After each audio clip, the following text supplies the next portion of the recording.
we might have an insight to what's going on in their lives. I might have mentioned this a time ago. I remember when I was living in Valley Stream, coming out of our apartment, and someone was walking up as I was walking out, and I greeted him, and I got nothing. I wonder if I had the ability to have what we just saw on the screen today, what it would have read over that person's name, over that person's life, what they were going through. Everybody is going through something. This video took us into a scene where a lot of things are happening.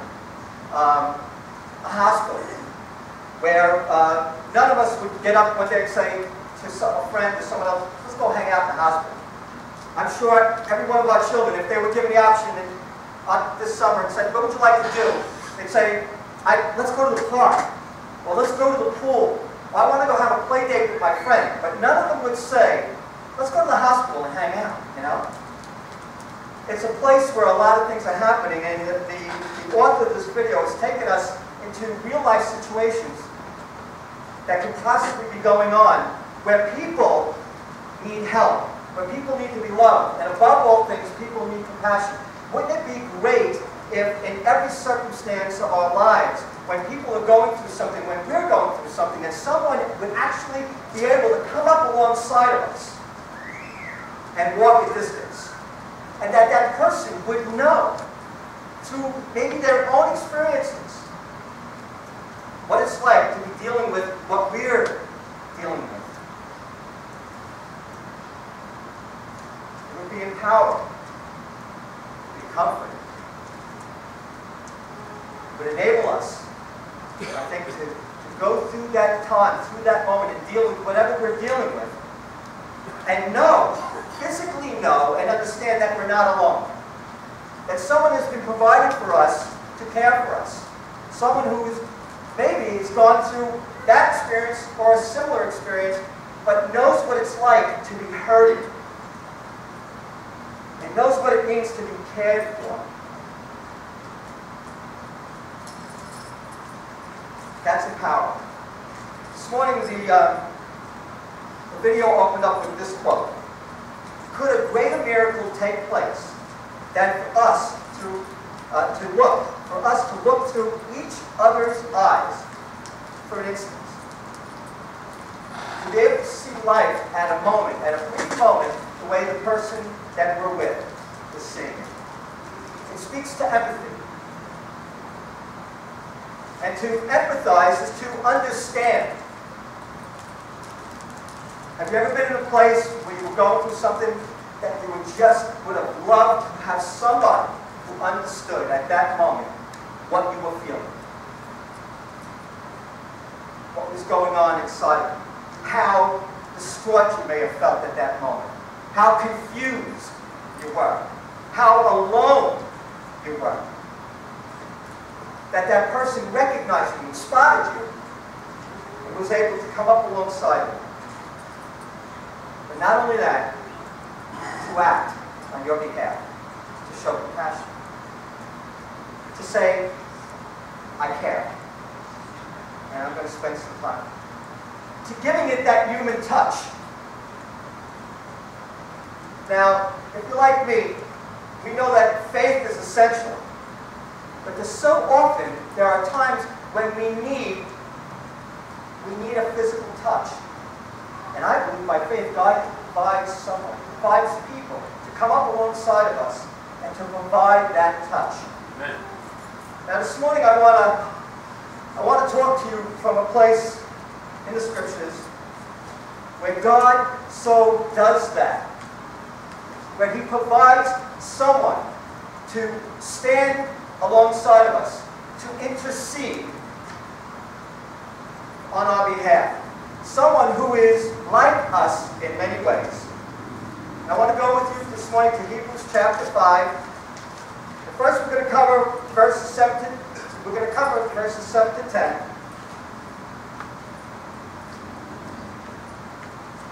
I'm sorry, from 1 to 10. The first set of verses we're going to cover from 1 to 6. The second set of verses we're going to cover is from 7 to 10. And the first set of verses speaks about the priest. The high priest in the Old Testament was someone that God would call out. It wasn't somebody saying, you know, I think I want to do this for a living. You know? I think I want to be a high priest for the people of God. It would never happen. It was a man who God called and appointed to go and to stand in the place of people. To be there for them. And let's read about that this morning. For every high priest chosen from among men is appointed to act on behalf of men in relationship to God, to offer gifts and sacrifices for sins. He can deal gently with the ignorant and the wayward. Listen to this. Since he himself is beset with weaknesses, because of this, he is obligated to offer sacrifice for his own sins, just as he does for those of the people. And no one takes this honor to himself, but only when called by God, just as Aaron was. What we're talking about is a connector. Someone who is going to stand between us and God and make that connection for us. Another term that could be used is a repairman. How often are people's lives, how often are our lives in disrepair? Something has gone wrong. Whether it was done to us, it was a choice that we made, and we needed help. Someone who could connect us to God. Help us to repair the wound, whatever it might be. In our struggles, someone provided for us. The interesting thing about it is that this person, this individual, is made of the same fabric. Right? Many of us in the summer are wearing cotton, right? What's the commercial say? It's the, what's that? The fabric of our life. A couple of weeks back, I wore some fabric that was not cotton. It was polyester. It was the price of being Pharaoh. Remember that, kids? Yeah. Right? When I put that fabric on, it smelled funny. I didn't like it. So I took it off and I Febrezed it. And I let it sit. Because it was not a fabric of my choice. But I was going to wear it anyway. Because there was a purpose to it, right? But you and I, there's no mixed fabrics here. We're all made of the same fabric. We are all made of flesh and blood. And God, in His infinite wisdom, when He would call and set aside a person, a high priest, that high priest could not be someone who was arrogant, who saw himself better than people. The only reason why he was in a position to help anyone is because God put him there, and God chose him. But he knew he was made of the same material. One of the biggest mistakes we can make is to look at Pastor Nick and John and myself and think we're made of other material. We are human, like you. We struggle with the same struggles that you deal with in your life. And we need Him every bit. His care, His compassion, His love in our lives, every bit as the next person, if not more. This was the high priest who was called to stand before God and pray to help others to connect with God and get the care and the repair that they need for their lives. And what made it so significant is that this man knew, seeing that he was made of the same material, what it was to be weak, what it was to struggle with sin. He knew the terrain. He lived it every day. And because of that humanness and that human factor, he could be there for others. He could understand what it meant to be broken. Maybe some of you, as you're watching the video today, you could relate to some of the captions that were overhead. You know? Maybe it's one as simple as the guy who was waiting for 3 hours. Who was he waiting for? What were they going through? Maybe you could relate to the woman whose teenager was on life support. Maybe you met somebody like that.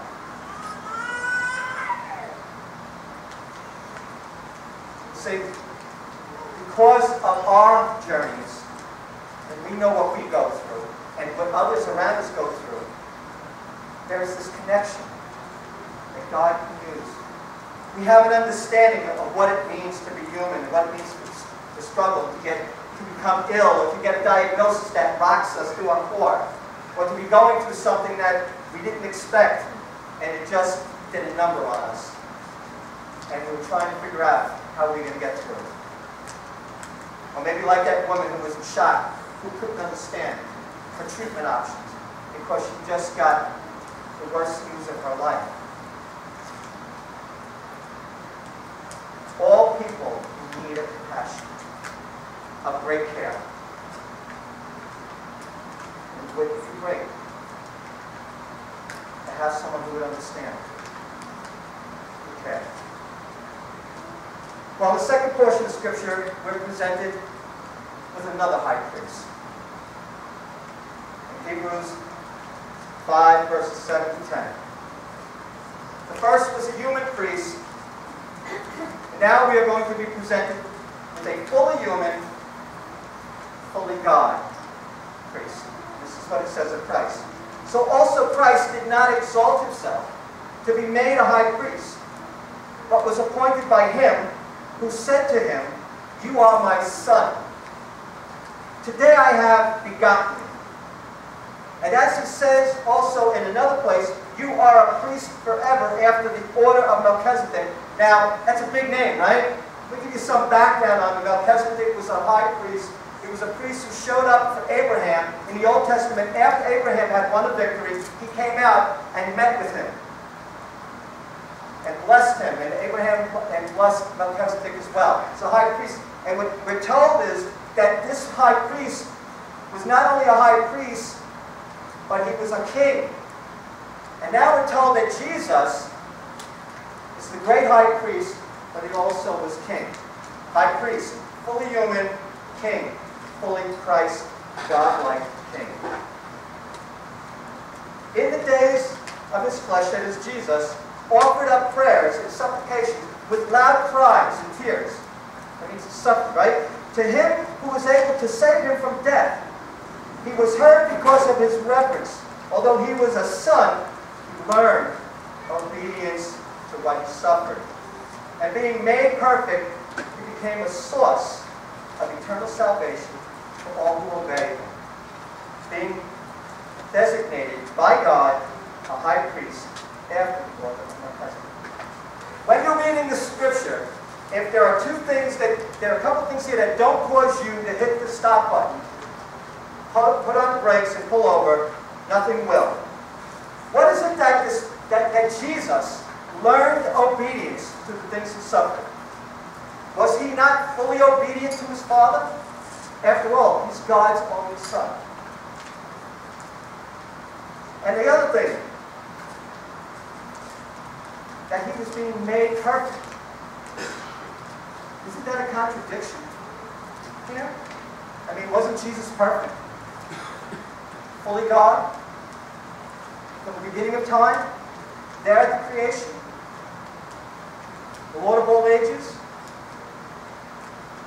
See, what we're talking about when we look at those two terms there, it's that in his humanness, becoming fully whole as a man, so that he indeed would be the great high priest. He would know what it means to be like you and I, what it means to be wounded, what it means to be discarded, what it means to be lonely, what it means to suffer, to cry, to feel anguish. All these things he would feel. Becoming fully made human.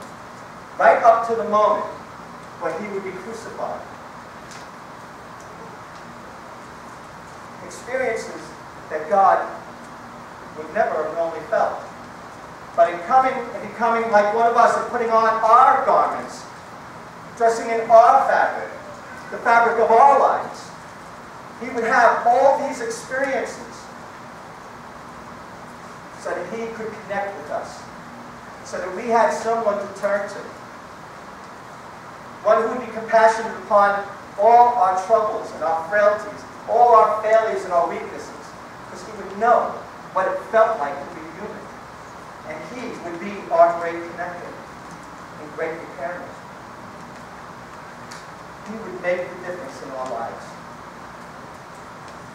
He would know what it was to be the Son, what it was to be Lord, but he would also know what it meant to suffer, to be wounded, to be the great wounded healer,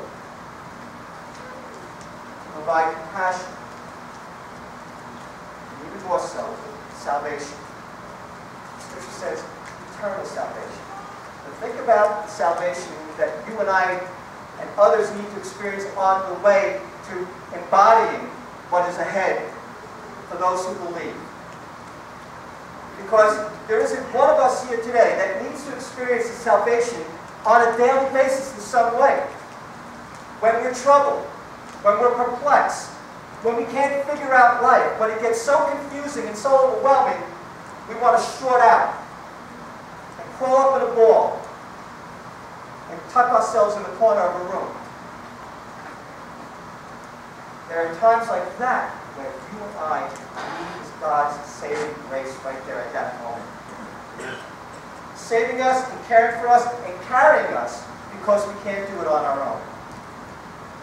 That he would be there to intercede for us, just as the high priest would in the Old Testament for people who needed to connect or reconnect with God. Christ is there for us on a daily basis to connect us, to give us what we need, the compassion that we need to get through it and to make our way. So before we go today, I want to reflect on the video again and to close. Quote. It says this: if you can stand in someone's shoes, someone else's shoes, in other words, be in their steps, feel the weight, right? Shoes are something that transport us from one place to another. You know, if you don't have a good pair of shoes, you're going to pay for it. Talk to anyone who's on their feet all day long. They go to certain stores, nurses, police officers. I know when I worked at Lowe's, I made sure I had a certain pair of boots that could carry me through the day. And even then, sometimes, my feet would ache when I came home. These things transport us around. Put yourself in someone else's shoes, where they're going through their life and feeling the weight of their lives in those things and what they're experiencing. If you can do that. If you can hear what they hear. We don't often think or imagine what is going on in a person's mind. Maybe something that they're going through. Or maybe the screaming, the confusion. They're not being able to connect the dots and know the next turn. If we can see what they see,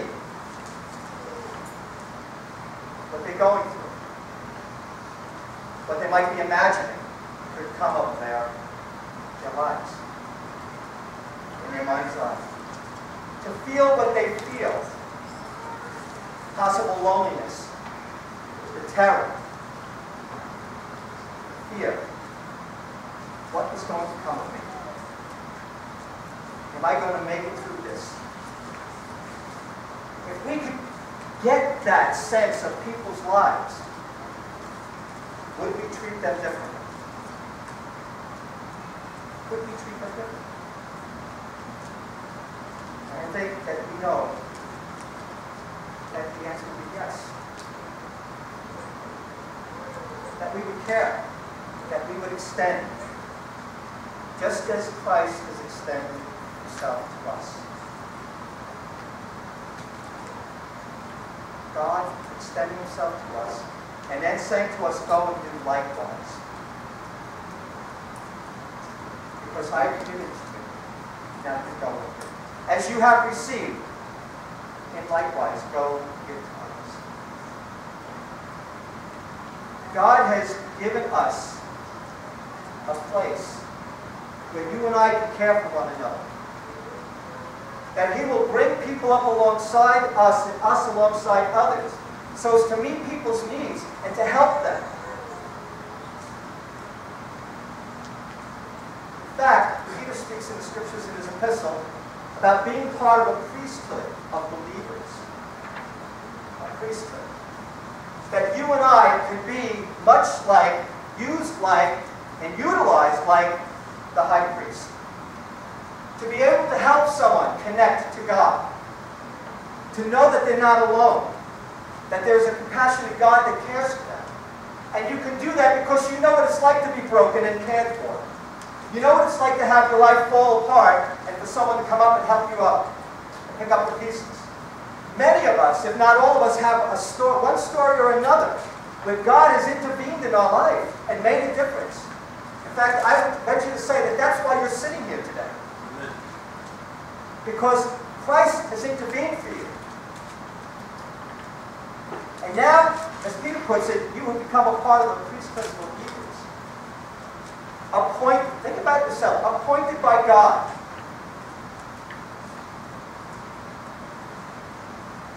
Appointed by God, because you have experienced something. I bet you every one of us have gone through something or a pain that we can help someone else. A trouble that we can help care for someone else through. God has given us those experiences, allowed us to have those experiences, so that we can make a difference in someone else's life. In a moment, we're going to prepare our hearts for communion, and I want to do that with you now. As I look out at you today, and as I thought about our time this week, I thought that that there are some of you here today who are in a place that you need to receive from God. You need His compassion. You need His care. You need to know that you're not alone. And that regardless of how you feel right at this moment, the kind of week that you're having, whatever you're going through, that God is here.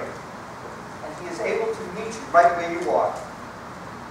And that you can receive from Him that touch that you need at this moment. And then there are some of you here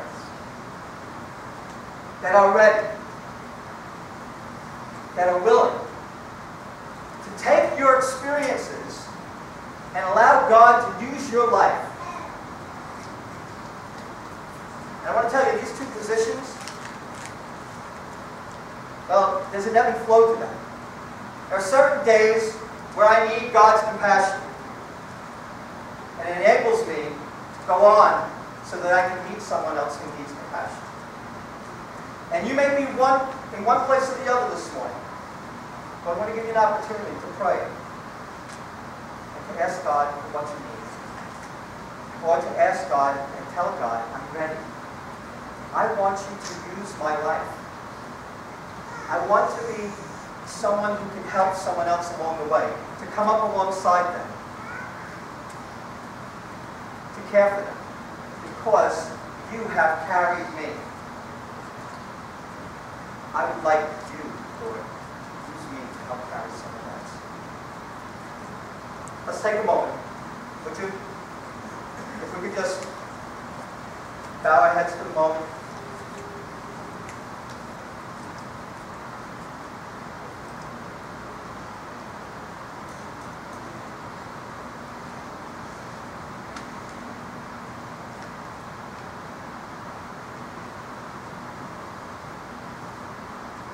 Together. And we have been continued to be in His presence. I want to give you an opportunity. Just bring yourself before Him in prayer. Maybe some of you are in straits. Hard moment in your life. Where fear is upon you. looks to take control of your mind soon. Take over.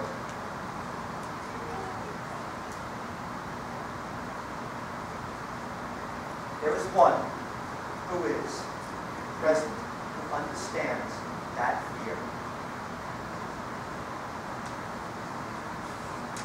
Who knows what it is to experience physical terror,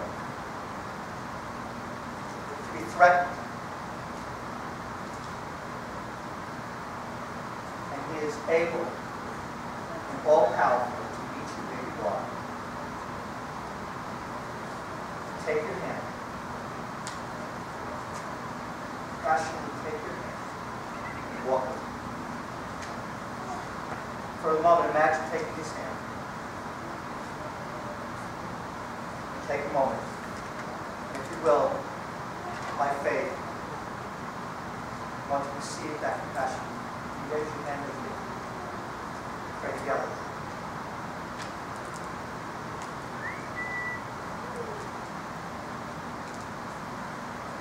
Father, we need your care. Lord, Christ, our Lord, your compassion to us. Lord, we need your help. The strength to take our next step, to know that we're not alone. Lord, we come to you by faith and believe that you are able, that you are great and mighty, you are loving and kind, and give ourselves to you.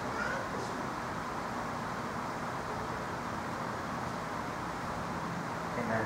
For those of you who know what it's like to come out on the other side, let's remain in attitude of prayer and believe that your experiences are of great value, that God can use your life. And though you may not be fully confident and feel at times like you're not sure you can help somebody, yet in your heart you're willing to say, Lord, use me. I want you to raise your hand with me. I want to say to you this morning that you are not alone. So often I find myself in the same place. Oh God, I'm not sure, but I am willing. You have done so much in my life. I believe that you can use me. Father, this is our prayer this morning, oh God, that you might use us. That as we are part of the priesthood of believers, oh God, that we can help others connect to you. That we can show compassion. That we can give care. That we can help somebody with that next step. And then another and another. Lord, use us. Use our lives as only you can. Lord, use us. We might help someone else.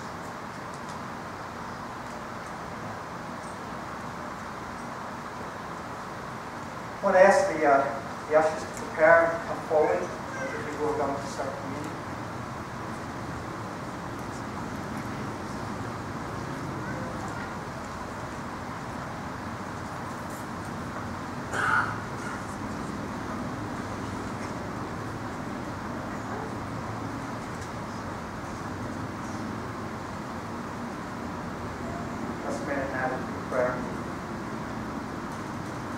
This morning, as we enter this moment, one thing what matters is the faith we receive, the relationship that connects us to Father, to Christ our Lord. With that relationship, we're able to come before Him, and through that relationship, be able to receive His name. Lord, we love you. Lord, as we take this moment to reflect, oh God, Lord, if there is anything that would stand between us, that would hinder our faith, that would block. Lord, we pray that we give it to you. Lord, we give ourselves to you. We ask, oh Lord, that you would remove whatever it is. Oh God, if there's something that needs to be forgiven, Lord, we trust that you can forgive it. It's for that reason that we have come to this hour, oh God, because you have forgiven us. Now, Lord, as we prepare our hearts to take, Lord, do work in us through faith in Christ.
What we're about to do, we've been commanded to do in remembrance of Christ. Because on that night, He was providing for us what we need. As King forever, as High Priest of God, eternal salvation.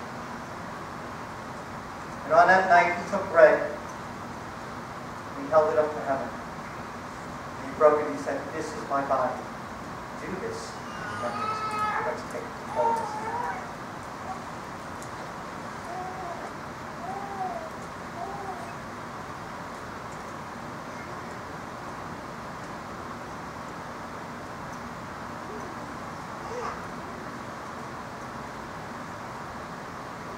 And then afterwards, He raised the cup one last time. He said, "This is the cup of my blood, everlasting covenant for the forgiveness of sins. Each of you take it and drink."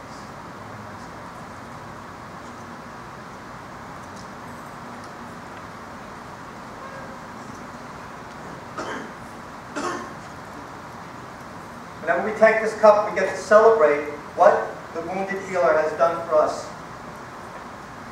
And to remember that through His sacrifice, our God reigns. Let's close with "Our God Reigns." Verse 3 should be up on the screen. Sing it nice and loud.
Told in Psalms, "But you, O Lord, are a God full of compassion and graciousness, long-suffering and abundant in mercy and truth." God bless you. Pray you have a great week. Look forward to hanging with you downstairs for some refreshments.